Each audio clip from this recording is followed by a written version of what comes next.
The Western people were always very, very scientific. Yes, sir. Logical. Yes, sir. Okay.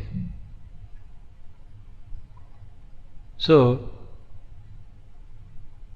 they could come out with spiritual science also. Everybody.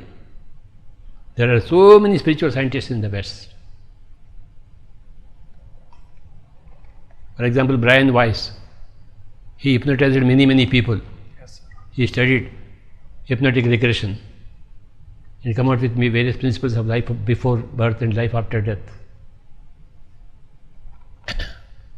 Michael Newton, Yes. hypnosis.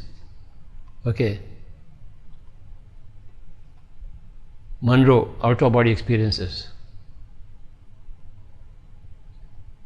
So many things are there. Yes, sir. Ian Stevenson, childhood memories. Everyone is a great scientist, spiritual scientist. Edgar Casey, in his mediumship, he would diagnose every patient and give in meditation, in channeling, he will channel all the Akashic records. Edgar Casey. There are people who put their hands in the physical body and remove all the things. Surgery, astral surgery. Yes, Understand? Many, many things are there. And all people is under public eyes, they have done all these things. Okay. Yes, sir. So much spiritual science is flowing from the West to the whole world. Whole world.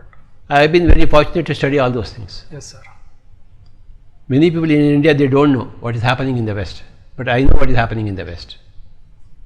People in the West know what is happening in the East, but people in the East, they don't know what is happening in the West. In the West. So I have come here to bridge that gap in the East, so that everybody should know about the West. You must read all the books of the West. If you just read Upanishads and Bhagavad Gita, it will not help you as much. Okay. Don't go on repeating about Bhagavad Gita like a parrot. Study Edgar Casey, study Ian Stevenson, study Brad Steiger, study Michael Newton. Study all these people. Okay. Collect the best of the East and the best of the West.